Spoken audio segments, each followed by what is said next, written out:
আরশির ঠোঁটের হাসি চওড়া হলো, বলল, আপনি আমার ব্যাপারে অনেক কিছুই জানতেন, এটা আমি জানি। তবুও কেন আমার কাছ থেকে পুনরায় সবটা এত মনোযোগ দিয়ে শুনলেন এমপি সাহেব?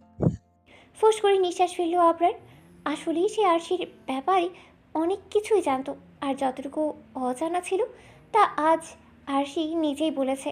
আবরার ধীর আওয়াজে বলল, মানুষ নিজেদের একান্তিক গোপনীয় কথাগুলো শুধুমাত্র নিজেদের অতি প্রিয় আপনজনদেরই ব্যক্ত করতে পারে। তারা সেই মানুষটাকে অনেক বেশি ভরসা করে, তাই তো নিজেদেরকে সেই মানুষটার সামনে খোলা বইয়ের মতো উপস্থাপন করে। আমি সবসময় তোমার নিকট সে অতি প্রিয় ভরসাযোগ্য মানুষটা হতে চেয়েছিলাম। তাই তো সবটা জানার পরও তোমার মুখ থেকে আবারও সবটা শুনেছি। তোমার কাছ থেকে সবটা শুনে ভীষণ তৃপ্তি অনুভব করছিলাম। জানো মিসেস অদ্ভুত চোখ বলে, তুমি যখন আমাকে সবটা জানাচ্ছিলে মনে হচ্ছিল আমি বুঝি সার্থক। আরশি ড্রিম লাইটের মৃদু আলোয় আবরারের চোখে চোখ রাখলো। গভীর দৃষ্টি তাক করে সরল ভঙ্গিতে বলল, আমি আজ আপনাকে সবকিছু কেন বললাম জানেন এমপি সাহেব? কারণ আপনি আমার সেই অতি প্রিয় ভরসাযোগ্য ব্যক্তি, একান্ত ব্যক্তিগত পুরুষ, যার কাছে আমি নিজেকে খোলা বইয়ের মতো উপস্থাপন করতে চাই, যাকে আমি ভীষণ ভরসা করি, যার কাছে নিজেকে নিরাপদ ভাবি আমি, যার কাছে সব শেয়ার করে এখন এখন আমি ভীষণ হালকা অনুভব করছি। আপনিই সেই মানুষটা, আমার একান্ত ব্যক্তিগত পুরুষ। কথা শেষ করে আবরারের বুকে মুখ গুছল আরশি। আরশিকে শক্ত করে বুকে জড়িয়ে ধরল আবরার। চোখ মুখ চকচক করছে তার, ঠোঁট জুড়ে তৃপ্তির হাসি খেলা করছে, কানে বারংবার ধ্বনিত হচ্ছে, আপনি সেই মানুষটা, আমার একান্ত ব্যক্তিগত পুরুষ। সকালে ঘুম ভাঙার পর আবরারকে আর খুঁজে পেল না আরশি। বুঝতে পারলো আবরার চলে গেছে। বিরক্তিতে কপাল কুঁচকে আসলো তার। লোকটা একদিনও যাওয়ার আগে তাকে ডেকে দেয় না। রাগে গজগজ করতে করতে ফ্রেশ হতে চলে গেল সে। নাস্তা করে মিসেস বন্যার কাছ থেকে অনুমতি নিয়ে ভার্সিটি যাওয়ার উদ্দেশ্যে বেরিয়ে পড়লো আরশি। আজ থেকে ভার্সিটিতে যাবে সে। এমনিতেই অনেক বড় গ্যাপ গিয়েছে, যদিও প্রতিদিনের লেকচার আরশির বন্ধুরা পাঠিয়ে দিত। অনেকদিন পর বন্ধুদের সাথে দেখা হবে, তাই ভীষণ ভীষণ খুশি আরশি। ভার্সিটিতে পৌঁছে সোজা ক্যান্টিনে চলে গেল আরশি। গিয়ে দেখলো তার বন্ধুরা আগে থেকেই বসে আছে। আরশিকে দেখে মোহনা চিৎকার করে বলল, দোস্ত তুই আইসস? মোহনার চিৎকারে কানে হাত দিল সবাই। আবির মোহনার মাথায় চাটি মেরে বলল, চোখে কম দেখোস নাকি তুই? ও আইসে বলেই তো দেখলি, আবার সারের মতো চিল্লাই জিজ্ঞেস করিস কেন ও আইসে কিনা? মাথায় চাটি মারায় আর সার বলায় রেগে গেল মোহনা। আবিরের চুল খামচে ধরে বলল, আমার বলা আমি চিল্লামো, তোর কি? তোর যদি এতই সমস্যা তো তুই জাগা এখান থেকে, কিন্তু আমারে মারলি কেন? আজকে তোর সব চুল ছিঁড়ে ফেলবো, আবিরের বাচ্চা। চুল জোরে টান দেওয়ায় ব্যথায় চোখ মুখ কুঁচকে আসলো আবিরের। সে ব্যথাতুর কণ্ঠে বলল, ছাড় আমার আম্মা, আর মারবো না। আমি তো একটাই মারলাম, আর তুই আমার কয়টা চুল ছিঁড়লি? ছাড় পেতনির নানি দাদি। পেতনির নানি দাদি বলায় আরও শক্ত করে আবিরের চুল টেনে দিল মোহনা। ক্যান্টিনে সবাই হাবলার মতো তাকিয়ে আছে আবির আর মোহনার দিকে। আরশি অবস্থা বেগতিক দেখে দ্রুত এগিয়ে এসে মোহনার হাত থেকে আবিরের চুল ছাড়ালো। মেকি রাগ দেখিয়ে বলল, কতগুলো দিন পর আসলাম, কই একটু জড়িয়ে ধরবি, ভালো মন্দ জিজ্ঞেস করবি, তা না তোরা দুজন ঝগড়া মারামারি লাগিয়েছিস। মুহূর্তেই আরশিকে জাপটে ধরলো মোহনা। আহ্লাদি কণ্ঠে বলল, সরি জানু, দেখ না সব এই আবিরের বাচ্চার জন্য হয়েছে। ওই আগে শুরু করছে। আমি তো ভালো একটা বাচ্চা, তোরা তো সবাই জানিসই। মোহনার কথায় আবির বাদে সবাই ফিক করেই হেসে দিল। আরশি মোহনার গাল টেনে বলল, সত্যি বলছিস? তুই একটা বাচ্চা, ভালো বাচ্চা। আরশির কথায় শব্দ করে হাসলো সবাই, যেন কোনো জোক শুনল তারা। আবির মুখ পাকা করে বলল, এই বুড়ি মায়া নাকি আবার বাচ্চা? শাক শুননি কোথাকার। আবির রেগে গেল। মোহনা দাঁতে দাঁত চেপে বলল, দেখলি এই আবিরের বাচ্চা আমাকে কি বলল? আমি নাকি সাতচন্নি? আবিরের বাচ্চা, দেখে নিস তোর বউ হবে সাতচন্নি, মিলিয়ে নিস তুই। আবির মাছি তাড়ানোর ভঙ্গিমায় হাত নাড়িয়ে বলল, আরে যা যা, শকুনের দোয়ায় গরু মরে না। হুম। মোহনা শয়তানি হাসি দিয়ে বলল, তার মানে তুই স্বীকার করতেছস তুই একটা গরু? আবির ঠোঁট বাঁকিয়ে বলল, আমি গরু হলে তুইও শকুনি। গাল ফুলালো মোহনা। কথায় না পেরে চোখে পানি চলে আসতে চাইল তার। আর সেই পরিস্থিতি সামাল দিতে আদুরে কণ্ঠে মোহনাকে বলল, থাক শোনা, কষ্ট পাস না পিচ্চি বাবুটা। এই আবির একটা বদ শয়তান একটা। ওর কথা কানে নিবি না, বুঝলি? আরশি এভাবে বলাই মোহনাও হেসে ফেলল, মাথা ঝাঁকিয়ে হ্যাঁ বোঝালো। আরশির দৃষ্টি গেল এবার মুন আর আহির দিকে, ওদের উদ্দেশ্য করে বলল, কি রে, তোদেরকে আলাদা করে নিমন্ত্রণ দিতে হবে? আয় এদিকে, কতদিন পর দেখা হলো। মুন আর আহি যেন এটাই অপেক্ষায় ছিল। দুজনেই চেয়ার ছেড়ে উঠে আসলো, চাপড়ে ধরলো আরশিকে। রাহুল আবিরকে খোঁচা দিয়ে বলল, আয় দোস্ত বুকে আয়, আমরা কেন বাদ যাবো? ওরা ঝাপটা ঝাপটি করতে পারলে আমরাও পারি, তাই না কো? বিরক্ত হলো আবির, রাহুলের হাতে এক ঘা বসিয়ে দিয়ে বলল, ধরেছে শালা, নিজের বউরে গিয়ে জড়ায় ধর, যা। রাহুল মুখটা অন্ধকার করে বলল। আজ একটা বউ নাই বইলা। আরশিরা সবাই নিজেদের চেয়ার দখল করে বসে পড়ল। আহি রাহুলকে জিজ্ঞাসা করলো, কিরে, মুখটা এমন বানাইয়া রাখছস কেন? রাহুল ঠোঁট উল্টে বলল, ভাল লাগে না আর এই বদনামার্কা জীবন। তুই আর আরু শলার ঝাড়ু দুইটা তো মিঙ্গেল হয়ে গেলি, আমি যে কবে মিঙ্গেল হমু রে? আরশি চায়ের কাপে চুমুক দিয়ে বলল, তোর তো আগে থেকে ঠিক এতই শখ হলে বিয়েটা করে নে। রাহুল গালে হাত ঠেকিয়ে বলল, সেই কপাল কি আর আছে? জল্লাদ মার্কা শ্বশুর আমার, বিয়ের প্রস্তাব পাঠালাম আব্বা আমারে দিয়া, কিন্তু ওনার এক কথা, ছেলে মেয়ে দুইজনই এখন ছোট, আরও বড় হোক। অনেক বোঝানোর পর আকদটা করাতে রাজি হয়েছে, কিন্তু সেটাও আমার অনার্স শেষ হওয়ার পর। আর আকদ হইলেও উনি মেয়ে দিবে না এখন। কি জ্বালা বল! বউরে ঘরে তুলতে তুলতে তো আমি মনে হয় বুড়াই হয়ে যাব। রাহুলের অবস্থা দেখে মুখ টিপে হাসতে লাগলো সবাই। মোহনা দুঃখী দুঃখী কণ্ঠে বলল, তোর তো তাও বিয়া ঠিক, কিন্তু আমার যাও একটা ক্রাশ ছিল, সেই ক্রাশটারেও এই আরু ঝাড়ুটা বিয়া করে নিল। আর আমার আব্বা আম্মার মেয়ের বিয়া নিয়ে কোনো মাথা ব্যথা নাই। সামনে পড়লেই বলবে, আম্মা যান ভালো মতো পড়াশোনা করেন, ফাইনালে যেন রেজাল্ট ভালো হয়। বলি, আমার কি বিয়া শাদি হইব না নাকি? সিঙ্গেলি মরতে হইব মনে হয়। মোহনার কথা শেষ হতেই শব্দ করেই হেসে উঠল সবাই। অনেকদিন পর সবাই এক জায়গায় হওয়ায় ওদের বন্ধু মহলে যেন প্রাণ ফিরে এসেছে। বেশ অনেক সময় নিয়ে গল্প করলো ওরা। ক্লাসের টাইম হয়ে এসেছে দেখে উঠে পড়লো সবাই। ক্লাসে যাওয়ার পথে হুট করে কল আসলো আরশির ফোনে। সে ফোন বের করে দেখলো রিফা কল দিয়েছে। আরশি রিসিভ করে কথা বলতে বলতে আস্তে ধীরে যেতে লাগলো ক্লাসে। ততক্ষণে ওর ফ্রেন্ডরা বেশ দূরে চলে গেছে। আর সেই কথা শেষে ফোন ব্যাগে ঢুকাচ্ছিল, এমন সময় কেউ একজন ধাক্কা দিল তাকে। পড়তে পড়তে কোনো মতেই নিজেকে সামনে নিল আরশি, তবে রক্ষা হলো না তার ফোনটার। রাগ হলো আরশির। সেই ব্যক্তিকে কিছু কড়া কথা শোনানোর জন্য পিছন ফিরে চাইল, কিন্তু কে ধাক্কা দিয়েছে তা ঠাউর করতে পারলো না। অনেকেই ক্যাম্পাসে ছড়িয়ে ছিটিয়ে দাঁড়িয়ে আছে। আরশি বেশ কিছুক্ষণ তাকিয়ে খোঁজার চেষ্টা করলো, কিন্তু কে এমন করেছে বুঝতেই পারলো না। ক্লাস শুরু হতে আর বেশি সময় নেই, তাই আরশি সেই ব্যক্তিকে খোঁজা বাদ দিয়ে নিজের ফোনটা তুলে উঠে দাঁড়াবে। এমন সময় তার চোখ আটকে গেল একটা ছোট্ট কাগজের টুকরার উপর। তার পায়ের কাছেই পড়ে আছে, কিছু একটা লেখাও আছে কাগজে, যা কিছুটা দেখা যাচ্ছে। কেমন যেন সন্দেহ হলো আরশির। সে আলতো হাতে কাগজটা তুলে নিয়ে উঠে দাঁড়ালো। আগে নিজের ফোনটা চেক করলো, কিন্তু ফোনে তেমন কিছু হয়নি। গ্লাসে এক কোণা সামান্য ফাটল ধরেছে, তাই দেখে স্বস্তির নিঃশ্বাস ফেললেও সে। ফোনটাকে ব্যাগে রেখে কাগজের টুকরোটা খুললো আরশি, কিন্তু কাগজের টুকরোর লেখাটা পড়ে আশ্চর্যজনিত হলো সে। নিঃশ্বাস যেন বন্ধ হয়ে আসতে চাইলো তার, কারণ কাগজের টুকরোতে গুটি গুটি অক্ষরে লেখা আছে, আরশি রহমান, যদি নিজের বাবার খুনি কে তা জানতে চাও তবে নিচের নাম্বারে যোগাযোগ করবে, আর অবশ্যই সেটা গোপনে, কারণ তোমার আপনজনেরাই তোমার শত্রু।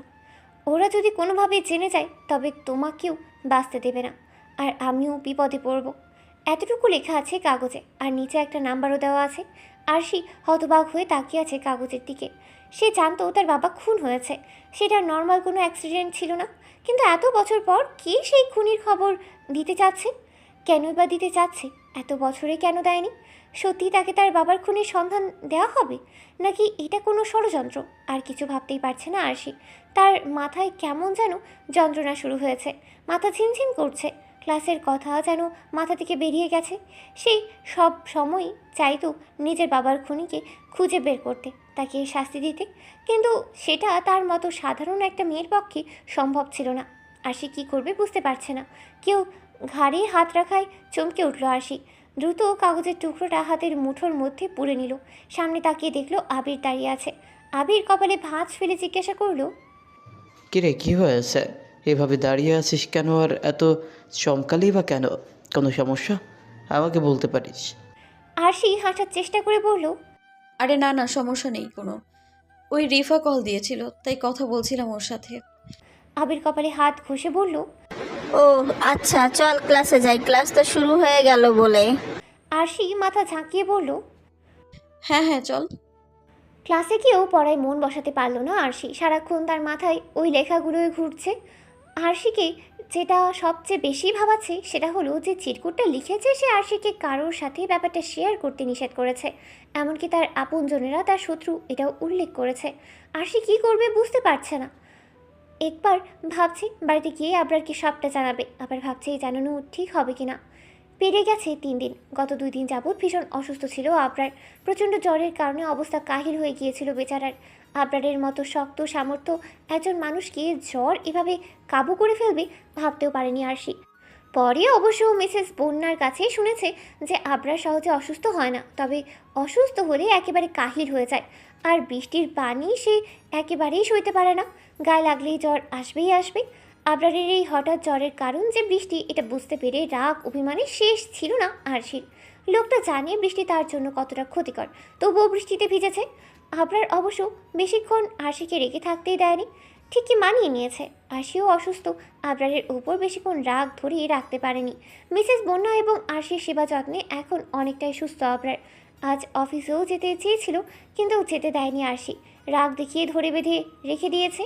এই সবের চক্করে চিরকুটের কথা প্রায় ভুলতেই বসেছিল আরশি। তবে সকালে ব্যাগ থেকে প্রয়োজনীয় কিছু কাগজ বের করার সময় আবার সেটা সামনে পড়েছে তার।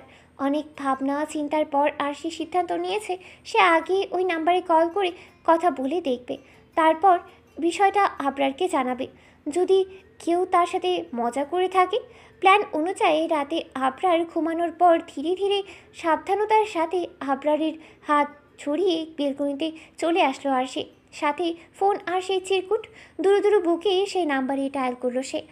কয়েকবার রিং হওয়ার পর রিসিভ হলো কেউ। আরশি হ্যালো বলতেই ফোনের অপর প্রান্ত থেকে এক পুরুষ কণ্ঠ বলে উঠল, অবশেষে তাহলে ফোন করলে? অবাক হলো আরশি। অবাকতার সাথেই শুধালো, কে আপনি? আর কেনই বা আমাকে ওই চিরকুট দিয়েছিলেন? সত্যি কি আপনি আমার বাবার খুনির সম্পর্কে কিছু জানেন? লোকটা যেন হালকা হাসলো, বলল, আমি তোমার বাবার খুব কাছের কেউ, বন্ধুও বলতে পারো। পেশায় আমি একজন রিপোর্টার ছিলাম, কিন্তু এখন সেই পেশা ত্যাগ করেছি। আর আমি সত্যি তোমার বাবার খুনির সম্পর্কে জানি, তাই তো তোমার সাথে যোগাযোগের চেষ্টা করছি। আরশি সন্দেহান কণ্ঠে শুধালো, তবে এতদিন কোথায় ছিলেন আপনি? এত বছর পর কেন আমার বাবার খুনির সন্ধান দিতে চাচ্ছেন আপনি?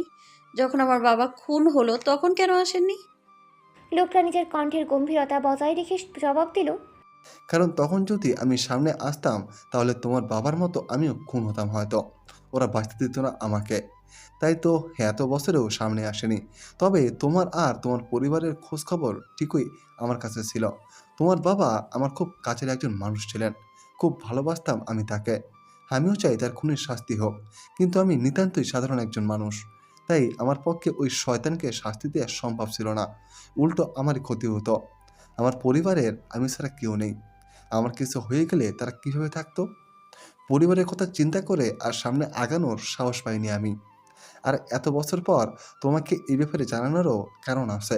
কারণটা হলো, তুমি এই মুহূর্তে তোমার বাবার খুনির খুব কাছাকাছি অবস্থান করছো।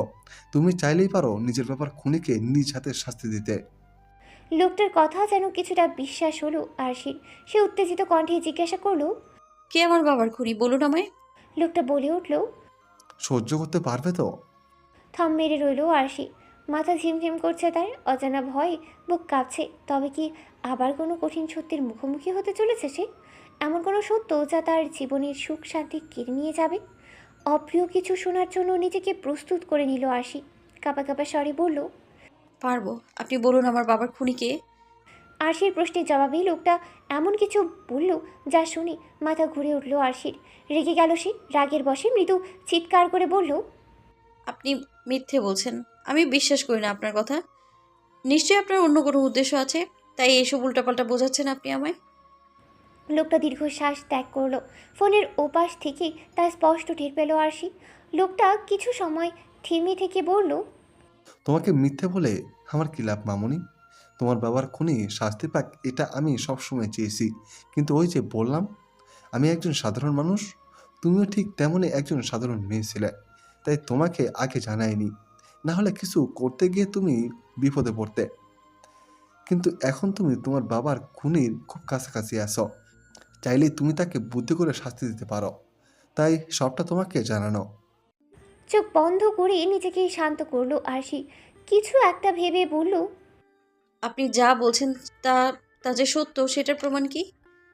লোকটা গম্ভীর স্বরে বলল, প্রমাণ আছে আমার কাছে, এমনকি প্রমাণটা তোমার বাবাই জোগাড় করেছিলেন এক সময়। আরশি জিজ্ঞাসা করলো, তাহলে সেই প্রমাণ প্রকাশ করলেন না কেন? তাহলে তো অপরাধী শাস্তি পেত। লোকটা এবার কিছুটা শব্দ করেই হাসলো, বলল, বর্তমান দুনিয়ার অর্থই শক্তি, জানো তো? জানো তো, বর্তমান দুনিয়ায় অর্থই শক্তি। আমি সেসব প্রকাশ করলেও তার বিশেষ কোনো ক্ষতি হতো না। টাকা খাইয়ে সব ধামাচাপা দিয়ে ফেলতো, বিপদে পড়তে হতো কার? আমার। তোমার বাবা বোকা ছিল যে এইসব বিষয়ে না ভেবেই তার সকল সত্যি সামনে আনার জন্য উঠে পড়ে লেগেছিল। তাই তো তাকে হত্যা করে নিজের রাস্তা থেকে সরিয়ে দিল ওই শয়তানটা। আরশি শীতল কণ্ঠে বলল, আমি সব প্রমাণ দেখতে চাই। যদি আপনার কথা সত্য হয় তবে আমি তাকে খুন করতেও পিছপা হব না। আমার প্রাণপ্রিয় বাবাকে হত্যার জন্য নিজের হাতে কঠিন শাস্তি দেব তাকে আমি। লোকটা বলল, প্রমাণ দেখতে হলে তোমাকে সামনাসামনি দেখা করতে হবে। আমি সব ডকুমেন্ট তোমাকে দেখাবো, তাহলে হয়তো বুঝতে পারবে আমি মিথ্যা বলছি না, যা বলছি সত্যি বলছি। আরশি বলল, আমি দেখা করব, আর সেটা কালকেই। যদি আপনার কথা মিথ্যে হয় তবে আপনিও ছাড় পাবেন না। লোকটা গম্ভীর স্বরে বলল, সে তুমি সব প্রমাণ দেখলেই বুঝতে পারবে আমি মিথ্যা বলছি না। তাই তো তোমাকে সামনাসামনি দেখা করতে বললাম। নিজের চোখে দেখলে অবশ্যই তুমি বুঝতে পারবে কোনটা সত্য আর কোনটা মিথ্যে। তবে তোমাকে সাবধানতার সাথে দেখা করতে আসতে হবে, কেউ যেন কোনোভাবে টের না পায়। না হলে তোমার কারণে আমি এবং আমার পরিবার বিপদে পড়ব। তো বলো, পারবে গার্ডদের চোখ ফাঁকি দিয়ে আসতে? আরশি দৃঢ়তার সাথে বলল। পারবো। লোকটা বলল, আমি তোমাকে ঠিকানা পাঠিয়ে দিচ্ছি। আগামীকাল ঠিক দুপুর 2টায় আমার সাথে দেখা করবে। তবে অবশ্যই খেয়াল রাখবে কেউ যেন টের না পায়। বলেই কল কেটে দিল লোকটা। 2 মিনিটের মাথায় মেসেজের মাধ্যমে একটা ঠিকানা আসলো আরশির নাম্বারে। ঠিকানাটা দেখে নিয়ে চুপচাপ আবরারের পাশে গিয়ে শুয়ে পড়ল আরশি। এক দৃষ্টিতে তাকিয়ে রইল আবরারের পানে। গার্ডের চোখ ফাঁকি দিয়ে ভার্সিটি থেকে বেরিয়ে এসেছে আরশি। বর্তমানে সে একটা সিএনজিতে আছে। প্রায় 40 মিনিট পর গন্তব্যে পৌঁছালো আরশি। তবে এক্স্যাক্ট পয়েন্টে সিএনজি ঢুকতে পারবে না, তাই আগেই নামতে হলো আরশিকে। ভাড়া মিটিয়ে সামনে এগোলো সে। কেমন যেন নীরব এলাকা, তার ওপর প্রচুর রোদ। রোদের তাপে ঘেমে ভিজে যাচ্ছে আরশি, মাথা ঝিমঝিম করছে। অবশেষে চিপা গলি পেরিয়ে একটা রাস্তায় আসলো সে। মেসেজে পাঠানো ঠিকানা অনুযায়ী এটাই সেই জায়গা যেখানে আসতে বলা হয়েছে তাকে। আগের রাস্তার তুলনায় এই রাস্তায় মানুষ আরও কম। বেশ দূরে 2-1জনকে দেখা যাচ্ছে। কেমন যেন এক গা ছমছমে পরিবেশ। দুপুরের সময় হওয়ায় কারণে হয়তো রাস্তায় মানুষ একেবারেই কম। আশেপাশে তাকিয়ে কাঙ্ক্ষিত ব্যক্তিকে খোঁজার চেষ্টা করলো আরশি, কিন্তু কাউকে দেখতে পেল না। বিরক্তিতে কপাল কুঁচকে আসলো তার। ফোন বের করে সেই নাম্বারে কল করলো, কিন্তু হুট করেই পিছন থেকে কেউ একজন আরশির মুখে রুমাল চেপে ধরলো। মুহূর্তেই জ্ঞান হারালো সে। চোখ খোলার পর নিজেকে একটা অদ্ভুত বাড়িতে আবিষ্কার করলো আরশি। বাড়িটা দেখে মনে হচ্ছে এটা কোনো পরিত্যক্ত বাড়ি। আরশি নিজের দিকে খেয়াল করতেই দেখলো চেয়ারের সাথেই তার হাত পা বাঁধা। আরশি শব্দ করে বলল, কেউ আছেন? কোথায় আনা হয়েছে আমায়? আর আমাকে এভাবে বেঁধে রাখা হয়েছে কেন? আরশি থামতেই কেউ একজন হো হো করেই হেসে উঠল। কি বিশ্রী সেই হাসির শব্দ! আরশি বুঝতে পারলো কেউ একজন তার পিছেই আছে, যেভাবে হাসছে। কিন্তু বাধা থাকার কারণেই পিছনে দেখতে পারল না আরশি। সে নিজেকে ছাড়ানোর চেষ্টা করতে করতে বলল, কে আপনি? আমাকে এখানে এনে বেঁধে রেখেছেন কেন এভাবে? আর আপনার ভয়েস এত চেনা চেনা লাগছে কেন? তবে কি আপনার সাথেই ফোনে কথা হয়েছিল আমার? লোকটা হাসি থামিয়ে পিছন থেকেই বলল, কি বোকা তুমি মেয়ে! আমি ভেবেছিলাম এমপির বউ বুঝি একটু হলেও চালাক হবে, কিন্তু তুমি দেখি একেবারেই বোকা বের হলে। এত সহজে যে আমার জালে ধরা পড়বে বুঝতে পারেনি। যাক, আমি তবে তোমার ব্রেনওয়াশ করতে সক্ষম হয়েছি। আর জানতে চাও না আমি কে? আমি তোমার বাবার খুনি। শেষের কথাটা ফিসফিস করে বলল লোকটা। অনেক বড় একটা শখ খেলো আরশি লোকটার কথায়। নিজেকে সামলে অবাক কণ্ঠে বলল, কিন্তু আপনি তো বলেছিলেন বা।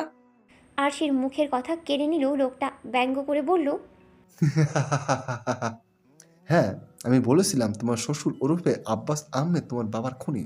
আর আজ তোমাকে সেটার প্রমাণও দেওয়ার কথা ছিল, তাই তো? আমি বললাম আর তুমি বিশ্বাস করে নিলে। তো এবার আমি বলছি, আমি আগের দিন যা যা বলেছি সব মিথ্যে ছিল। ওগুলো বলে আমি জাস্ট তোমার ব্রেন ওয়াশ করতে চেয়েছিলাম। ভেবেছিলাম সফল হব না, কিন্তু না, আমি সফল হয়েছি। দেখো, তুমি এখন আমার কাছে বন্দী। যাই হোক, নিজের বাবার খুনিকে দেখতে চাইবে না? উফ, এখন তো তোমাকে আর তোমার প্রাণপ্রিয় স্বামীকেও দুনিয়া থেকে বিদায় করব। তা মরার আগে না হয় আমাকে দেখার সুযোগ করে দেই, কি বলো?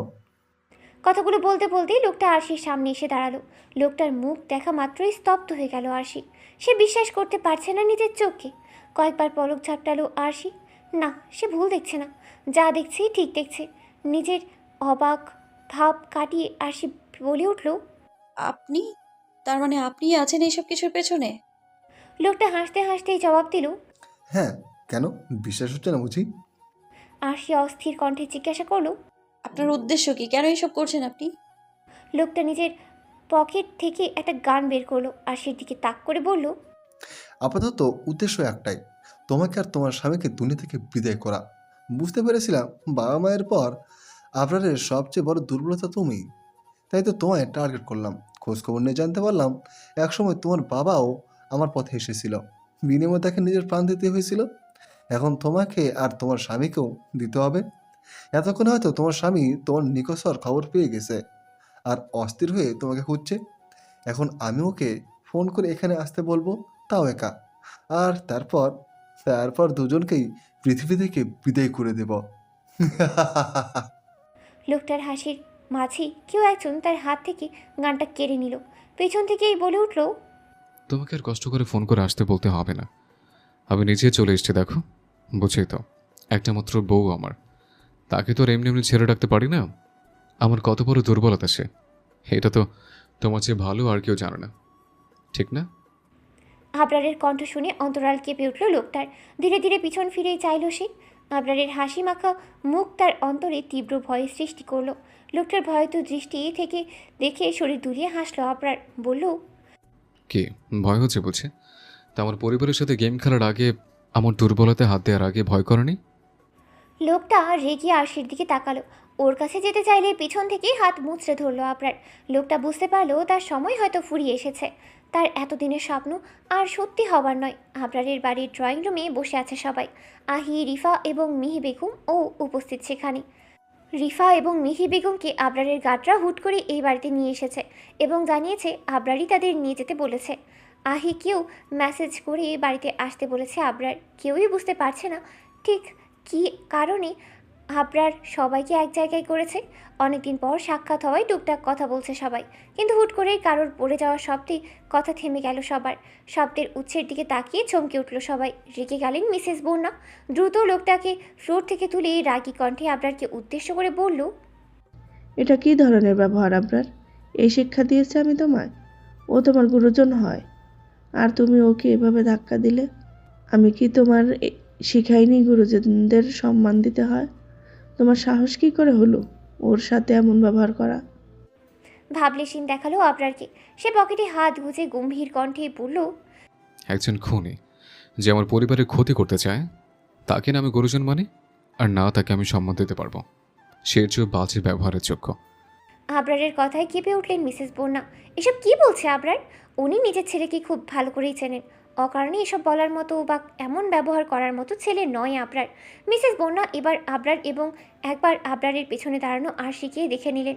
দুজনের মুখে গম্ভীরতার ছাপ স্পষ্ট। উনি কাঁপা কাঁপা স্বরেই জিজ্ঞাসা করলেন, এসব তুমি কি বলছো আপনার? মাথা ঠিক আছে তোমার? কাকে কি বলছো? আমি কিছুই বুঝতে পারছি না। আবরার শীতল কণ্ঠে বলল, আমি যা বলছি সুস্থ মস্তিষ্কে সজ্ঞানে বলছে, আর তুমি ঠিকই শুনছো। কি মামাজান, তুমি চুপ করে আছো কেন? কিছু বলো। কত সুন্দর ষড়যন্ত্র করেছিলে সব বলো। শেষের কথাগুলো ইরফান চৌধুরীকে উদ্দেশ্য করে বলল আবরার।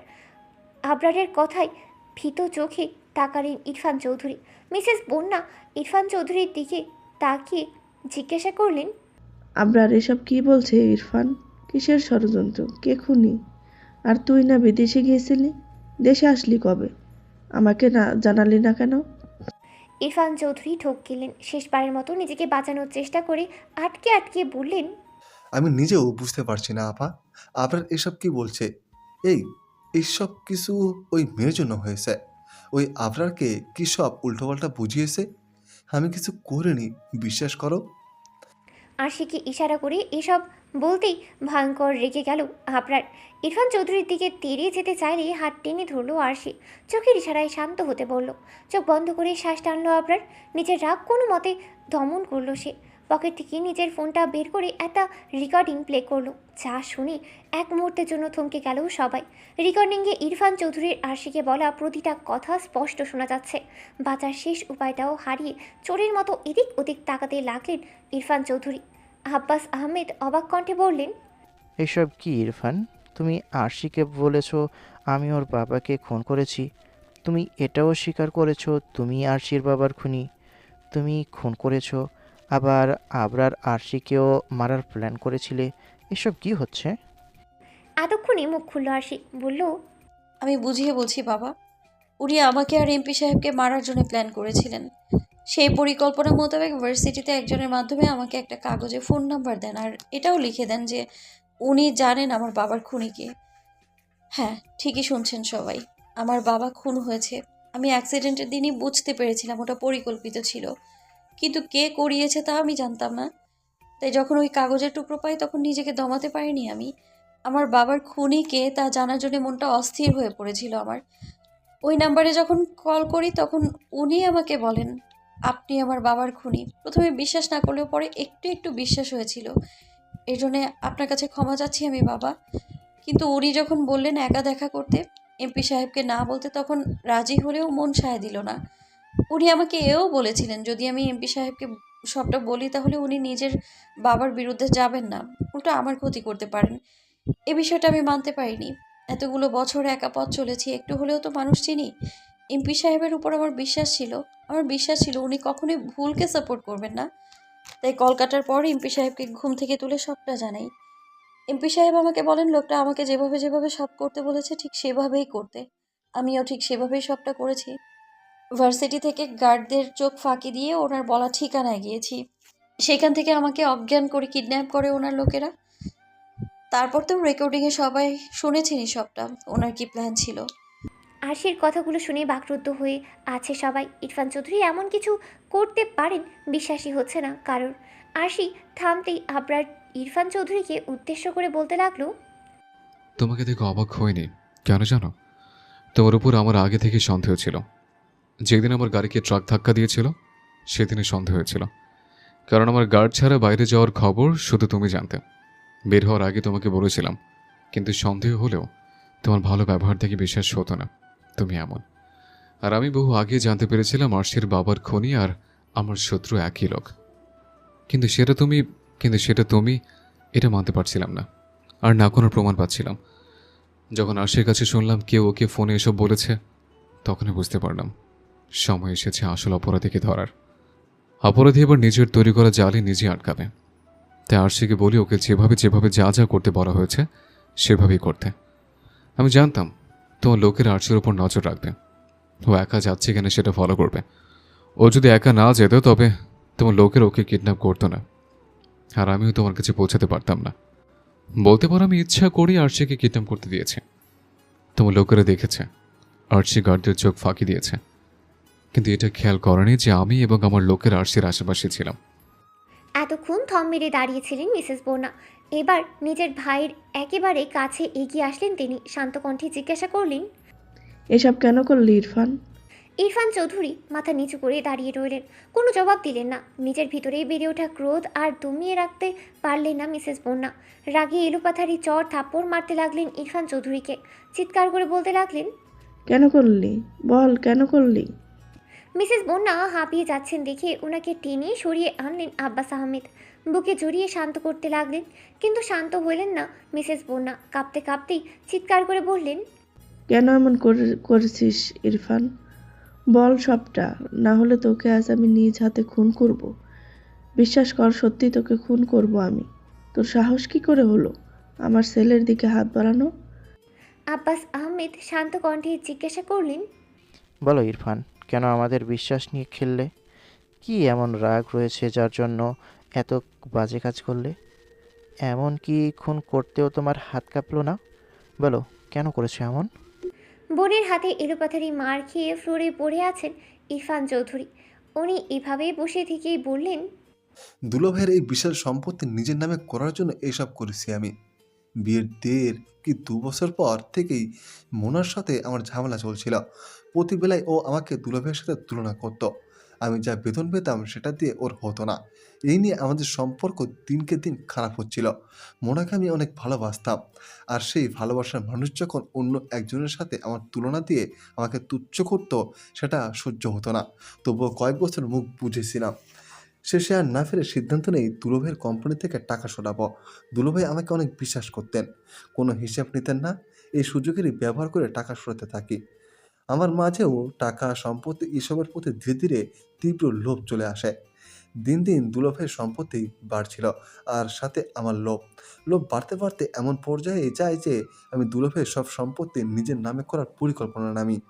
কিন্তু দুলাভাই বুদ্ধিমান মানুষ, ওনার কাছ থেকে এসব নিজের নামে করা মোটেও সহজ ছিল না।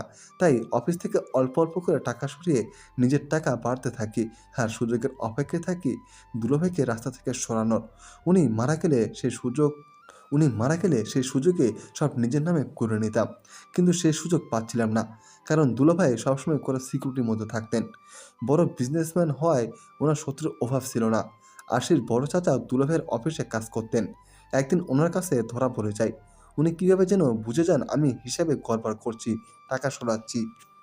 উনি দুলাভাইকে সব বলে দেবেন বলে থ্রেট দেন। ধরা পড়ার ভয়ে আমি ওনাকে অফার করি আমার সাথে হাত মেলাতে। এতে ওনারও লাভ হবে আর আমারও। উনিও বড় লোভী ছিলেন, তাই অফার করতে না করতে রাজি হয়ে যান।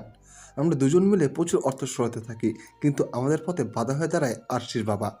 একদিন নিজের ভাইয়ের সাথে দেখা করতে এসে আমাদের এইসব ব্যাপারে কথা বলতে শুনে নেয় সে। আমি তাকেও টাকার লোভ দেখাই, কিন্তু সে মানেনি। আমাদের বিরুদ্ধে প্রমাণ জোগাড় করতে উঠে পড়ে লাগে। তাই আমিও তাকে রাস্তা থেকে সরানোর প্ল্যান করি। আশির চাচাকে এই বিষয়ে জানালে সেও অমত করে না। তার কাছেও টাকাই বড় ছিল। প্ল্যান মোতাবেক অ্যাক্সিডেন্ট করায় সে মারা যায়। এই ঘটনার 1 বছর পরে আশির চাচা ধরা পড়ে দুলাভাইয়ের কাছে। তাকে কোম্পানি থেকে বের করে দেওয়া হয়। আশিস চাচাকে অনেক অনুরোধ করায় সে আমার নাম নেয়নি, কিন্তু তখন আর টাকাও সরানো যাচ্ছিল না, কারণ দুলাভাই নিজে সব চেক করতেন। তাই আমি ধীরে ধীরে ওখান থেকে সরে আসি, নিজের বিজনেস শুরু করি। তবুও আমার নজর দুলাভাইয়ের সম্পত্তির উপরে ছিল, কারণ তার তুলনায় আমার কিছুই নেই। অন্যদিকে আশিস চাচা আমার পিছু ছাড়ছিল না। সে আমাকে ব্ল্যাকমেল করে নিয়মিত টাকা নিত। ধীরে ধীরে তার টাকা চাওয়ার পরিমাণ এতটাই বাড়তে থাকে যে আমি সামলাতে পারছিলাম না। মাথায় রাগ চাপে, তাই তাকেও লোক দিয়ে খুন করায়। এবার আমি নিজের প্ল্যানটা কিছুটা চেঞ্জ জানি। দুলাভাই মারা গেলে সব সম্পত্তি আবরার পাবে, তাই আবরারকে টার্গেট করি। ওকে শেষ করলে দুলাভাই এমনিতেই ভেঙে পড়তো।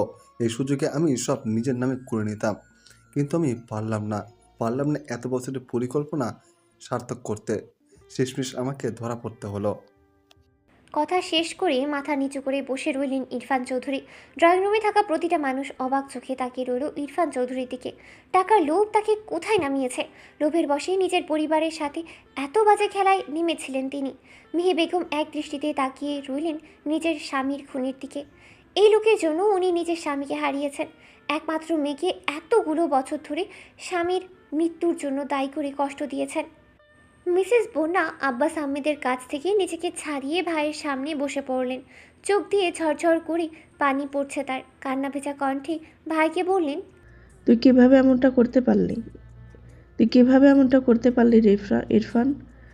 তুই হওয়ার পর থেকে তোকে ভাই কম, নিজের সন্তানের বেশি মনে করেছি। সন্তানকে মারা যেভাবে আগলে রাখে সেভাবে আগলে রাখার চেষ্টা করেছি। তোকে ভালো জায়গায় পড়াশোনা করানোর জন্য নিজের পড়াশোনা ছেড়েছি। বাবা মা ছিল না, ছোট ভাইটা একা কিভাবে থাকবে এটা ভেবে বিয়ের সময় শর্ত দিয়েছি। বিয়ের পর আমার ভাই আমার সাথে থাকবে।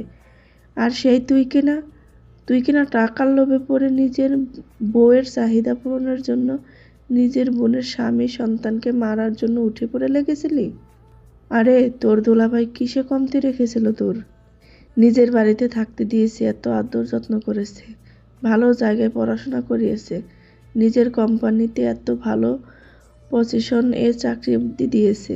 কিসের কমতি রেখেছিলাম আমরা তোর দুলাভাইয়ের এত এত উপকারের এই প্রতিদান দিলি? মিসেস বন্যা থেমে চোখের পানি মুছলেন, আবরারের দিকে তাকিয়ে কঠোর কণ্ঠে বললেন, পুলিশ ডাকো আবরার। এই খুনি ক্রিমিনালকে আমি আমার এক মুহূর্তেও নিজের চোখের সামনে দেখতে চাই না। ওর কঠিন থেকে কঠিন শাস্তি হোক, আমি এটাই চাই। বেলকনিতে দাঁড়িয়ে আছে আরশি। ঝড়ো হাওয়া এসে ক্ষণে ক্ষণে দেহে আছড়ে পড়ছে, উড়িয়ে দিয়ে যাচ্ছে তার শাড়ির আঁচল এবং উন্মুক্ত কেশ। তবে এসবই হেলদোল নেই আরশির। সে এক দৃষ্টিতে তাকিয়ে আছে অন্ধকার আকাশের দিকে। আজও আকাশে ঘন কালো মেঘ জমেছে আরশির মনেও। ওই অন্ধকার আকাশের দিকে তাকিয়ে সৃষ্টিকর্তার নিকট অভিযোগ করতে ব্যস্ত আরশি। কেন তার বাবাকে বিনা দোষে এত কঠিন যন্ত্রণাদায়ক মৃত্যু পেতে হলো? তার বাবা তো কখনো কারোর কোনো ক্ষতি করেনি।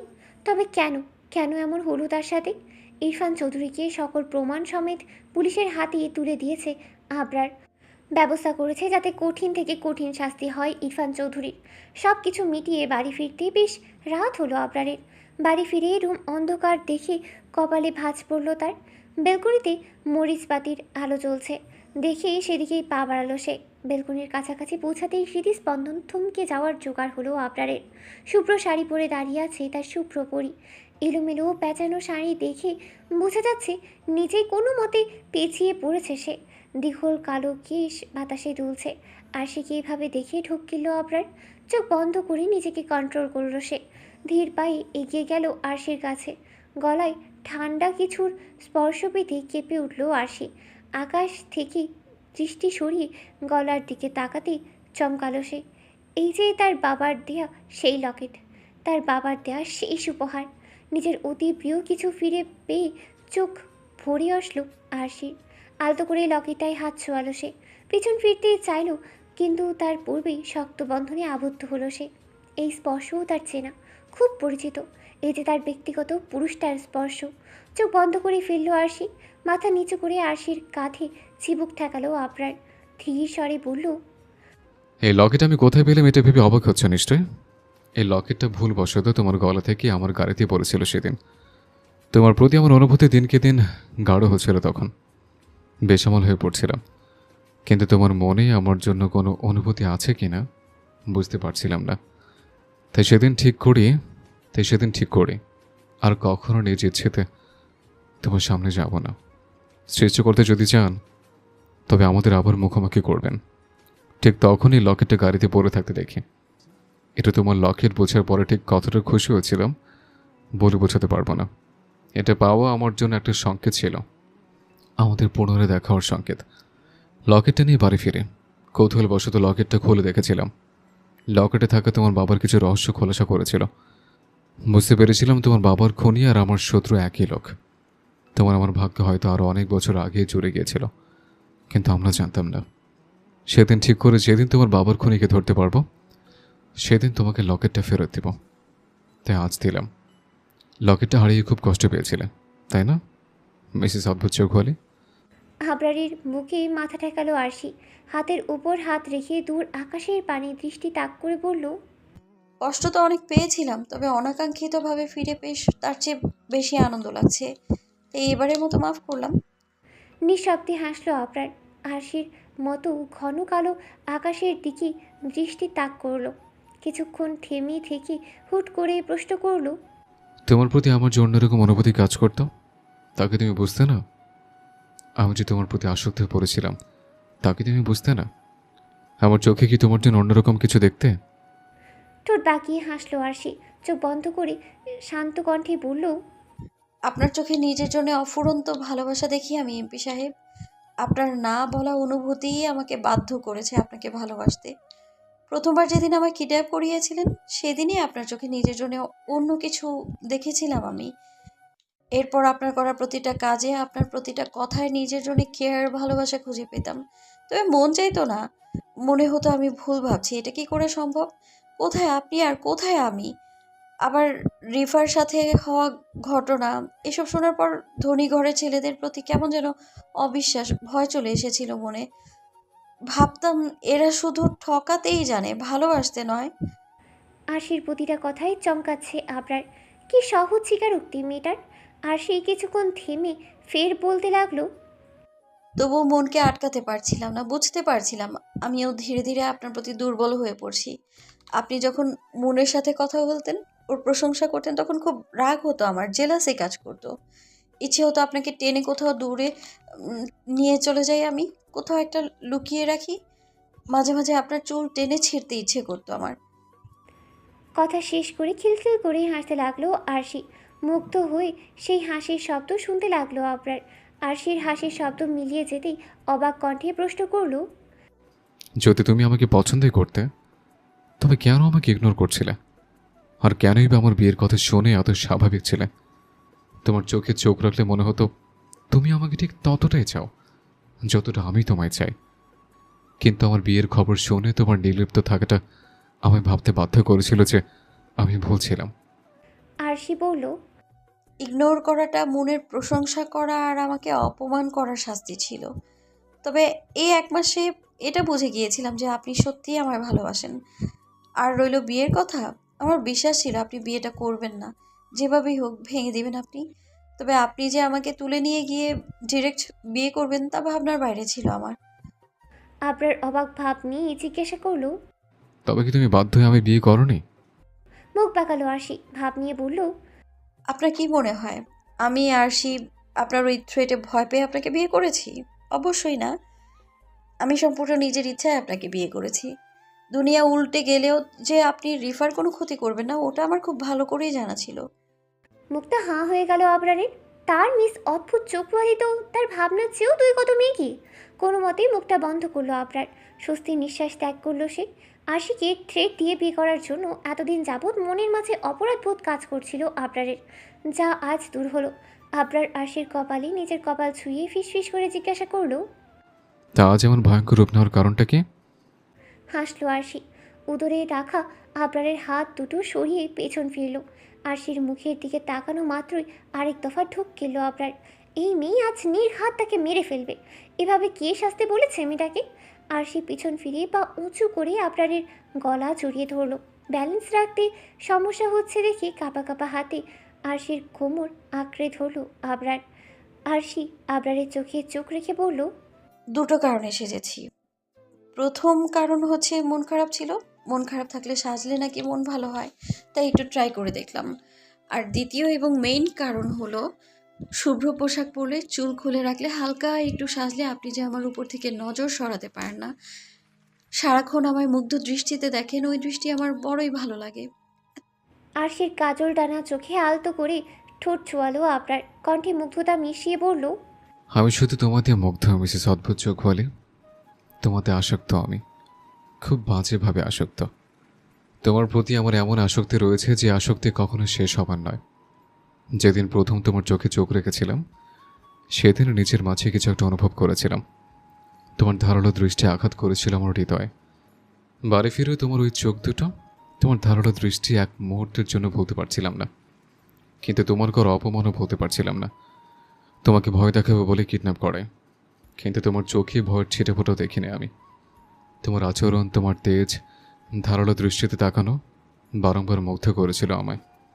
একসময় বুঝে যাই এই অদ্ভুত চোখ হলে মেয়েটার প্রতি বাজেভাবে আসক্ত হয়ে পড়েছে আমি। তাকে ছাড়া আমার কিছুতেই চলবে না। তাকে না দেখলে, নিজের না করতে পারলে পাগল হয়ে যাব আমি। প্রথমে ভেবেছিলাম তোমাকে সব কিছু জানাবো, তোমার অনুমতি নিয়ে তবেই বিয়ে করব। কিন্তু তোমাকে নির্লিপ্ত দেখে মনের মাঝে ভয়ের সৃষ্টি হয়। তুমি যদি রাজি না হও, সে ভয়ে কিডন্যাপ করে থ্রেট দিয়ে বিয়ে করি তোমাকে। তোমাকে ছাড়া নিজেকে কল্পনা করতে পারি না আমি। আমার স্বপ্ন দেখা রাজকন্যা তুমি। তোমাকে আরও 2 বছর আগে থেকেই কল্পনা করি আমি, জানো। স্বপ্নে নীল কালো কেশের এক মেয়েকে দেখতাম, যার হাসির শব্দ অবিকল তোমার মতো, কিন্তু তার মুখটা দেখার পূর্বেই স্বপ্ন ভেঙে যেত। প্রথমবারের মতো সেই মেয়ের মুখ দেখি আমাদের বিয়ের রাতে, আর সেই মেয়ে অন্য কেউ নয়, তুমি। থামলো আবরার। আরশি কণ্ঠ খাদে নামিয়ে শুধালো। তো ভালোবাসেন আমায় এমপি সাহেব? আবরার জড়িয়ে আসা কণ্ঠে উচ্চারণ করলো। ভালোবাসি, অনেক ভালোবাসি আমার মিসেস অদ্ভুত চোখওয়ালিকে। আবরার কিছু সময় এক দৃষ্টিতে তাকিয়ে রইল আরশির দিকে, অতপর জিজ্ঞাসা করলো। তা আমার মিসেসের মনটা কি ভালো হয়েছে? আরশি আবরারের বুকে হাত ঠেকিয়ে বলল। ভালোবাসার মানুষের সান্নিধ্যে আসলে কার না মন ভালো হয়? আবরার নিশালো কণ্ঠে বলল। কিন্তু আমার যে মন ভালো নেই, তোমাকে এভাবে দেখেছে আমার নিজেকে পাগল পাগল লাগছে। ইচ্ছে করছে তোমাকে গভীরভাবে স্পর্শ করতে, কিন্তু এর অনুমতি আমার আদৌ আছে কিনা জানা নেই। আবরারের আরও নিকটে গেল আরশি, কপালে ঠোঁট ছুঁয়ে বলল। আমি আপনার স্ত্রী এমপি সাহেব, আপনার অধিকার আছে আমাকে ছোঁয়ার। তবুও যে আপনি আমার অনুমতি ব্যতীত আমাকে এতদিন যাবৎ স্পর্শ করেননি, তাতে আমার মনে আপনার প্রতি শ্রদ্ধা কয়েক গুণ বেড়ে গেছে। ভালোবাসি এমপি সাহেব, ধন্যবাদ আমাকে গ্রহণ করার জন্য, এত এত ভালোবাসার জন্য। আরশির মুখে ভালোবাসি শব্দটা শুনে কেঁপে উঠল আবরার। নিজেকে আর নিয়ন্ত্রণ করতে পারল না সে। অস্থির হয়ে এক নাগাড়ে আরশির সারা মুখে অধরের স্পর্শ দিতে লাগলো। বাধা দিল না আরশি, চোখ বন্ধ করে আবরারের স্পর্শগুলো উপভোগ করতে লাগলো। আজ আর কোনো বাধা নেই তাদের মাঝে। তারা দুজনেই নিজেদের মনের মাঝে লুকানো ভালোবাসা প্রকাশ করেছে একে অপরের কাছে। আজ হয়তো সময় এসেছে তাদের পবিত্র সম্পর্কটাকে পূর্ণতা দেওয়ার। সমাপ্ত।